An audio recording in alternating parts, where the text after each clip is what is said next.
Hello दोस्तों, YouTube channel पे मैं उज्ज्वल कुमार आपका हार्दिक स्वागत करता हूं। तो दोस्तों, आज के इस वीडियो में मैं बीसीसी प्रैक्टिस सेट 1 करवाने जा रहा हूं। दोस्तों, आप लोगों को यह वीडियो कैसा लगा आप लोग कमेंट सेक्शन में ज़रूर बताइएगा, और अगर अच्छा लगा हो तो ऐसे ढेर सारा वीडियो हम और भी लेके आएंगे। तो चलिए दोस्तों, सबसे पहले हम लोग स्टार्ट करते हैं क्वेश्चन नंबर 1। वीडियो को सबसे पहले आप लोग पॉज कर लीजिएगा, उसके बाद खुद से प्रयास करिएगा क्वेश्चन करने का। उसके बाद हम सॉल्यूशन बताएंगे और उससे आप लोग मैच कर लीजिएगा, ठीक है। तो चलिए स्टार्ट करते हैं। सबसे पहला सवाल, Mayr's biological concept of species is mainly based on. तो इसका आंसर क्या होगा? तो इसका आंसर बी होगा। Answer is B. चलिए दोस्तों, next question, the book Historia Generalis Plantarum was written by. तो इस बुक को किसने लिखा था? तो इस बुक को जॉन रे ने लिखा था। आंसर जो है वो सी होगा, जॉन रे ने लिखा था। ये सब क्वेश्चन काफ़ी इंपॉर्टेंट है, ये सब बीसीसी एग्जाम में आ सकते हैं, इसीलिए मैं बता भी रहा हूँ। चलिए नेक्स्ट क्वेश्चन करते हैं हम लोग। Why floral features are commonly used for identification in angiosperms? तो इसका जो आंसर होगा वो बी नंबर होगा। Reproductive parts are more conservative. B number होगा इसका आंसर। ये पहले भी काफ़ी सारे एग्जाम में आए हुए सवाल हैं, इसीलिए आपको इस सवाल में दिक्कत नहीं होना चाहिए। चलिए अगला करते हैं हम लोग। A system of classification in which a large number of traits are considered is। तो इसका जो आंसर होगा वो देखिए, सबसे पहला में जो दिया है नेचुरल सिस्टम, तो इसका आंसर जो है वो ए ही होगा, नेचुरल सिस्टम होगा। लार्ज नंबर ऑफ ट्रेट जो कंसिडर किया गया था वो नेचुरल सिस्टम ही था। चलिए नेक्स्ट में हम लोग आते हैं। Phylogenetic system of classification is proposed by. इसको किसने प्रपोज किया है? तो इसका जो आंसर होगा वो आंसर नंबर ए होगा, जॉन हचिंसन ने। जो आंसर नंबर ए होगा, ये सब आप लोग याद कर लीजिएगा, ये सब डायरेक्ट सवाल है, इसमें कोई लॉजिक नहीं है। याद कीजिए और फिर आगे बढ़ते चलिए। यहाँ पे देखिए question number 6, Ectocarpus, Dictyota, Laminaria, Sargassum and Fucus belong to the class. तो ये सब जो है ये सब ब्राउन एल्गी में आते हैं, और ब्राउन एल्गी को जो कहते हैं वो फायोफैसिया में आता है। ब्राउन एल्गी को क्या कहते हैं? फायोफैसिया, है ना, इसी में आता है वो ये क्लास। तो इसका जो आंसर होगा वो बी नंबर होगा। चलिए नेक्स्ट क्वेश्चन पे हम लोग आते हैं। नेक्स्ट क्वेश्चन है हमारा, आर्किगोनियोफोर इज प्रेजेंट इन। ये तो आप लोगों को भी पता होगा, प्लांट किंगडम में दिया गया है मर्चेंटिया। इसका आंसर जो है ए नंबर होगा। मर्केंशिया एक डायोसियस प्लांट है जिसमें कि एक फीमेल थैलस होता है और एक मेल थैलस होता है। तो आर्किगोनियोफोर जो है वो फीमेल थैलस में होता है, तो इसका जो आंसर होगा वो ए नंबर होगा।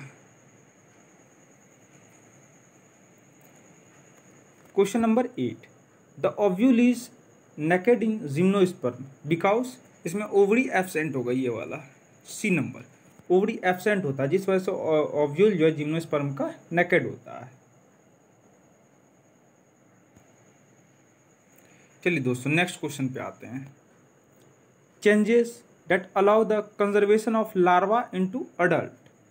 तो इसका जो आंसर होगा वो सी नंबर होगा, मेटामॉर्फोसिस।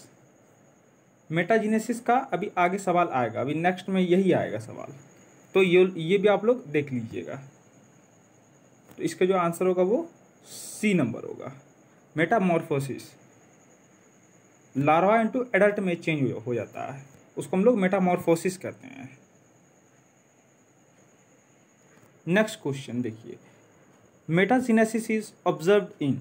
तो मेटाजीनेसिस जो होता है ये किस में होता है? ये चारों में। तो इसका जो आंसर होगा वो ओबेलिया होगा। ओबेलिया इसका सही आंसर होगा। एनिमल किंगडम का ये चीज़ है, ये चैप्टर है। चलिए नेक्स्ट क्वेश्चन में आते हैं। नेक्स्ट क्वेश्चन है हमारा, what is the other name of segment in Taenia. Taenia में अदर सेगमेंट का नाम क्या है ये सब में से?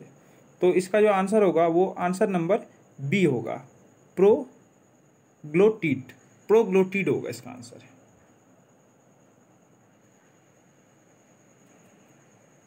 चलिए नेक्स्ट क्वेश्चन देखिए, the coelom not lined by mesoderm and directly connected to archenteron is found in. तो इसका तो आंसर सबसे इजी है दोस्तों, इसका आंसर जो होगा वो निमेटोड्स होगा। निमेटोड्स में जो है वो फॉल्स बॉडी कैविटी होता है, नहीं कि सूडोसिलोमेट होता है। और सूडोसिलोमेट होता है तो ये डायरेक्टली हो गया the coelom not lined by mesoderm, है ना। और कनेक्टेड किससे रहता है? आर्किनटेरॉन्स होता है। तो इसका जो आंसर होगा वो बी होगा। चलिए नेक्स्ट क्वेश्चन पे आते हैं। Sea mouse belong to phylum. तो सी माउस जो है किस फाइलम में आता है ये बताइए। तो इसका जो आंसर होगा वो एनिलिडा होगा। किस फाइलम से बिलोंग करता है सी माउस? एनिलिडा से। ये सब बीसीसी में आ सकते हैं, और जहाँ एक्सप्लेनेशन का होगा सवाल वहाँ मैं ज़रूर एक्सप्लेनेशन करवाऊँगा, लेकिन ज़्यादा नहीं क्योंकि ये रिवीजन क्लास चल रहा है ना, इसीलिए। Which of the following monkey has prehensile tail. ये काफ़ी बार पूछा गया सवाल है, इस पर आप लोग ध्यान जरूर दीजिएगा। इसका जो आंसर होगा वो स्पाइडर मंकी होगा। प्रीहेंसाइल टेल जो है किस मंकी में होता है? स्पाइडर मंकी में होता है। आइपोमिया बटाटा, जो नेक्स्ट क्वेश्चन है, आइपोमा बटाटा स्वीट पोटैटो। स्वीट पोटैटो इस क्या है? ये क्या अंडरग्राउंड रूट है ये। एक बात याद रखिएगा, एक पोटैटो होता है, तो पोटैटो में जो है, पोटैटो में अंडरग्राउंड रूट होता है। अंडरग्राउंड रूट होता है, ROOT। इसमें सॉरी अंडरग्राउंड रूट नहीं, अंडरग्राउंड सूट होता है। अंडरग्राउंड जो है सूट होता है उसमें, पोटैटो में अंडरग्राउंड सूट होता है। और जो है स्वीट पोटैटो में अंडरग्राउंड रूट होता है। ये दोनों आप लोग बिल्कुल याद करके जाइएगा, ये कहीं ना कहीं बिल्कुल पूछ देगा। चलिए next question, green leaf like modified aerial stems or branches with a single internode are called। देखिए यहाँ पे जब भी सिंगल इंटरनोड हो तो आप लोग ये समझ जाइए कि इसमें क्लेडोड बोल रहा है। Green leaf modified aerial stem branches with a single internode जहाँ पे आए वहाँ पे आप लोग समझ जाइए कि यहाँ पे इंटरनोड ही आंसर होगा, है ना। ठीक है। कील कैन बी सीन इन। कील किस में होता बताइए ये सब में से? तो कील वैसा फैमिली में आएगा वैसा फैमिली में आएगा जिस फैमिली में फवेशिया फैमिली में कील होता है। तो अब बताइए कि इसमें से कौन सा फवेशिया फैमिली से है? तो इसका जो आंसर होगा वो सी होगा, पाइजम। पाइजम जो था वो क्या होता है? फवेशिया फैमिली में आता है ना, तो इसका जो आंसर होगा वो सी होगा। चलिए नेक्स्ट में आता है, ये तो सबसे इजी क्वेश्चन है 18। A characteristics of drupe is. इसका आंसर आप लोग खुद बताइए। इसका आंसर जो होगा वो स्टोनी इंडोकार्प होगा। इसका जो आंसर होगा वो स्टोनी इंडोकार्प होगा। ठीक है। चलिए हमारा जो नेक्स्ट क्वेश्चन है वो है, exarch primary xylem is a feature of. इसमें ये जो है फीचर किसका फीचर है? तो इसका जो होगा एक्सार्क प्राइमरी जाइलम, यानी कि इसमें क्या बोल रहा है कि रूट। इंडार्क हो गया स्टम और एक्सार्क हो गया रूट। तो इसमें जो है इस चारों का ऑप्शन में जो है रूट कहीं भी नहीं है, 3 को छोड़कर, तो इस सी नंबर को छोड़कर। तो इसका जो आंसर होगा वो ऑल रूट्स होगा, सी होगा इसका आंसर। चलिए नेक्स्ट क्वेश्चन पे आते हैं। Secondary xylem is. Secondary xylem जो है वो वुड होगा इसका। वुड को ही हम लोग सेकेंडरी जाइलम कहते हैं। चलिए नेक्स्ट क्वेश्चन पे हम लोग आते हैं। Question number 21, stereocilia occurs in. Stereocilia किसमें होता है? तो इसका जो आंसर होगा वो डी होगा, pseudo stratified columnar epithelium of epididymis. आप लोग इसका जरूर एक बार देख लीजिएगा, आंसर जो इसका डी होगा, इसके बारे में थोड़ा सा पढ़ लीजिएगा। In man fat is stored in, fat कहाँ पे स्टोर रहता है, किस टिश्यू में स्टोर रहता है? तो एडिपोज टिश्यू होगा इसका जो आंसर होगा वो एडिपोज टिश्यू होगा। Fat is stored in adipose tissue. चलिए क्वेश्चन नंबर 23 पे आते हैं। Inner surface of bronchi, bronchioles and fallopian tubes are lined by. तो देखिए ये सब में ना सीलिया होता है, ये सब में सीलिया होता है, तो इसका आंसर जो होगा वो सीलिएटेड एपिथेलियम होगा। इसमें सीलिया पाया जाता है, तो इसका जो आंसर होगा वो सीलिएटेड एपिथेलियम होगा।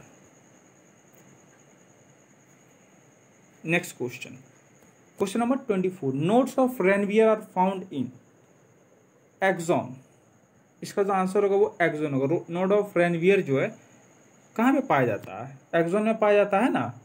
ऐसे करके जो बनते हैं, ये हम सही से भी इसमें बना नहीं पा रहे हैं। इसमें देखिए ये एक लंबा सा लाइनिंग जाता है ना, उसके बाद इसी को तो हम लोग नोड ऑफ रेनवियर कहते हैं। ऐसे करके जाता है ना, तो इसी में, तो इसमें एक्सॉन होता है। तो ये पार्ट जो है ये एक्सॉन हो गया। तो ये जो है नोड ऑफ रेनवियर जो है एक्सॉन में पाया जाता है। चलिए नेक्स्ट क्वेश्चन पे आते हैं। Question number 25, in earthworm nephridium collects the excess of fluid from the dash chamber. इसका आंसर सी होगा, सिलोमिक चैम्बर। Answer C. चलिए नेक्स्ट क्वेश्चन पे चलते हैं। Question number 26, adjacent cells are interconnected by. तो ये तो आप लोग को पहले से पता होगा, इसका आंसर ए होगा, डेस्मोसोम्स। डेस्मोसोम को एक और भी नाम से जाना जाता है, और वो है मैकुला एडहेरेंस। और ये तो आप लोग को पता होगा कि a desmosome is a cell structure specialised for cell to cell adhesion. तो इसका आंसर जो होगा वो डेस्मोसोम होगा। Question number 27, the chief component of the middle lamella in plant cell is. तो ये तो दोस्तों और भी आसान है, इसका जो आंसर होगा वो बी होगा, कैल्शियम। मिडिल लैमेला जो है कैल्शियम और किसका बना हुआ रहता है बोलिए? कैल्शियम और मैग्नीशियम का बना हुआ होता है। तो यहाँ पे एक ही ऑप्शन है, वो है कैल्शियम। तो इसका जो आंसर होगा वो सिर्फ कैल्शियम होगा। कैल्शियम और मैग्नीशियम पैक्टेट का बना हुआ होता है। चलिए दोस्तों आगे चलते हैं। Cell recognition and adhesion occurs due to biochemicals of cell membranes named. तो इसका आंसर डी होगा, glycoproteins and glycolipids. Next question पे, series of reaction which can convert fatty acid to sugar in plants but not in animals is. ये देखिए यहाँ पे plant दिया हुआ है, तो प्लांट दिया हुआ है, तो ये जो आंसर होगा वो ग्लाइकोक्सिलेट साइकिल होगा। ग्लाइकोक्सिलेट साइकिल होगा, ये बी नंबर होगा।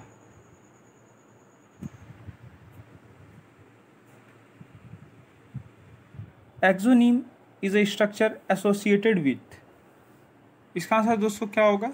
इसमें बोथ सीलिया फ्लैजिला दोनों होगा। इसमें बोथ क्या होगा? सीलिया और फ्लैजिला दोनों इसमें रहता है। 9+2 अरेंजमेंट का रहता है ये। हाँ, टू सेंट्रल मैक्रोट्यूब्यूल्स और जो है 9 आउटर डबलेट्स। तो इसका जो आंसर होगा वो डी होगा। Next question, the inhibition of succinic dehydrogenase by malonate is an example of. तो ये पहले भी आया हुआ सवाल है, इसमें आपको कोई दिक्कत नहीं होना चाहिए। इसका जो आंसर होगा वो ए होगा, कम्पिटिटिव इनहिबिशन।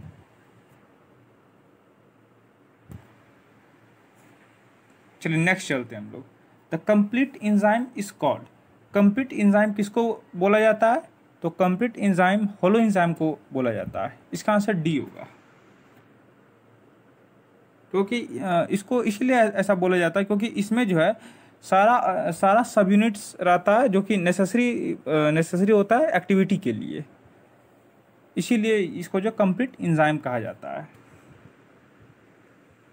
चलिए नेक्स्ट पे आते हैं हम लोग। The simple polyhydroxy ketone molecule containing 3 to 7 carbon is a. इसका आंसर होगा मोनोसेक्राइड। 3 से 7 कार्बन का जो बना हुआ रहता है वो है मोनोसेक्राइड। आप लोग की बुक में भी डायरेक्ट दिया हुआ होगा। इसका आंसर बी होगा। Which of the following is a disaccharide. इसमें से कौन सा डाइसेक्राइड है? तो इसमें से डाइसेक्राइड माल्टोज है, 20 का होगा answer. If a highly purified sample of rat liver DNA is dissolved in pure water, pH of resulting solution will be. तो इसका आंसर क्या होगा? तो इसका आंसर सिर्फ इतना मतलब सोचिए कि DNA एक एसिडिक है, एसिडिक चीज़ है, एसिडिक नेचर का है, तो इसका जो आंसर होगा वो एसिडिक होगा। DNA का नेचर कैसा होता है? DNA एक एसिडिक नेचर का होता है, तो इसका जो आंसर होगा वो बी होगा। और इसमें देखिए लीवर DNA का, रैट लीवर DNA का बात किया गया है ना, तो इसीलिए।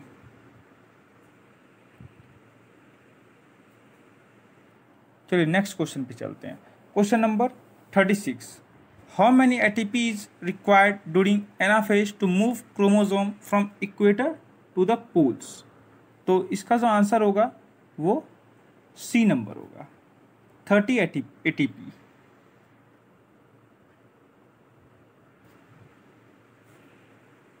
Next question. In cell cycle during which phase are chromosome arranged at equatorial plate. तो इक्वेटोरियल प्लेट पे कौन सा क्रोमोसोम अरेंज रहता है? मेटाफेज होता है। इसका आंसर सी होगा, मेटाफेज। ठीक है दोस्तों। Next question. In meiosis centromere divides at. तो इसका जो आंसर जो होगा वो सी होगा, एनाफेज 2। सेंट्रोमेयर जो डिवाइड होता है कहाँ पे होता है? मियोसिस में, एनाफेज 2 में होता है ना। आप लोग एक बार फिर से पढ़िए, आप लोगों को पता चल जाएगा। यहाँ पे देखिए 39 क्वेश्चन नंबर EC1111 डिनोट्स। ये क्या डिनोट करता है? अगर EC1 रहेगा तो ये जो डिनोट करेगा वो अल्कोहलिक डिहाइड्रोजिनेज डिनोट करेगा, तो इसका आंसर जो है वो ए होगा। अगर 2 रहता तो क्या होता? यदि EC2 रहता तो वो ट्रांसफरेज होता, EC3 रहता तो हाइड्रोलेज होता। आप लोग ये नोट कर लीजिए, हो सकता है कि अगला सवाल EC2 पे आ जाए या 3 पे आ जाए, ऐसा भी हो सकता है। तो EC4 रहेगा तो वो लाइज हो जाएगा, और EC5 अगर रहेगा तो आइसोमेरेज हो जाएगा, EC6 अगर रहेगा तो लीगेज हो जाएगा, जो ज्वाइन करता है, लीगेज। ठीक है दोस्तों। Question number 40। Source of morphine and codeine is. तो इसका जो आंसर होगा, ये जो सोर्स कहाँ से होता है, कहाँ से मिलता है? तो ये पापावर प्लांट से मिलता है। इसका आंसर डी होगा।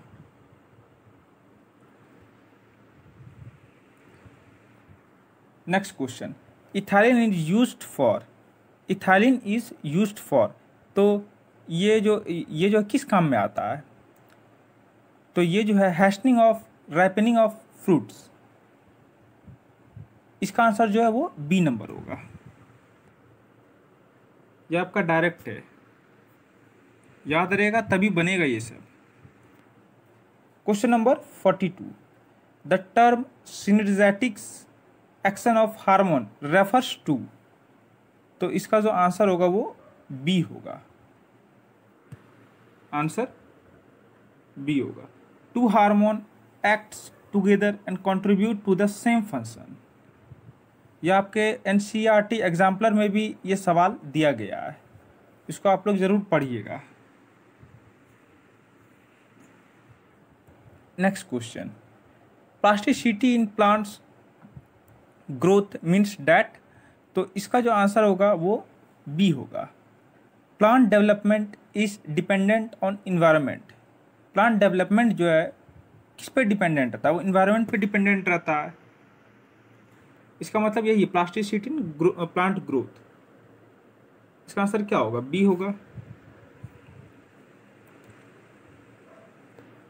Which of the following biomolecules is common to respiration mediated breakdown of fats, carbohydrate and proteins? इसका आंसर सी होगा, एसिटाइल कोएंजाइम ए। चलिए नेक्स्ट क्वेश्चन पे हम लोग आते हैं। Oxidative phosphorylation is. तो इसका आंसर बी होगा, formation of ATP. Next question, the phytochrome pigment was discovered bye.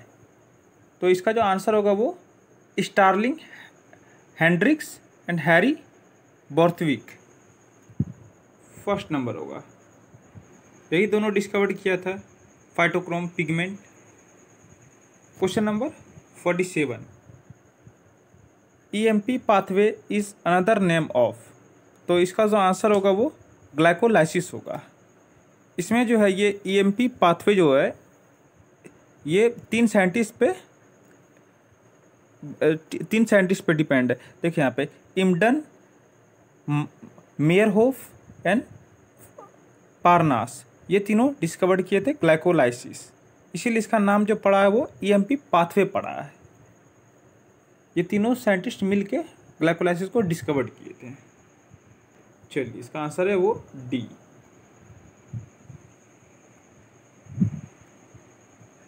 Next question, which pigment acts directly to convert light energy to chemical energy. तो इसका आंसर ए होगा, chlorophyll होगा इसका answer.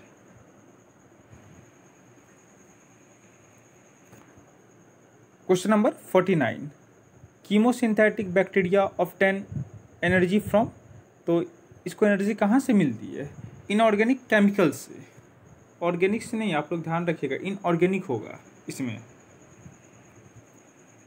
Question number 50, splitting of water is associated with. तो इसका जो answer होगा वो डी होगा, inner surface of thylakoid membrane. दोस्तों ये वीडियो हम पार्ट 1 बनाए हैं, अगला वीडियो आप लोगों के लिए मैं पार्ट बी भी लेके आऊँगा। दोस्तों अगर आपको और भी किसी चीज़ पे वीडियो चाहिए, जैसे कि BCC strategy, how to crack BCC और बीसीसी में कैसे अच्छे मार्क्स ला सकें, तो आप लोग ज़रूर कमेंट करें, हम ऐसे वीडियो ज़रूर लेके आएंगे। धन्यवाद।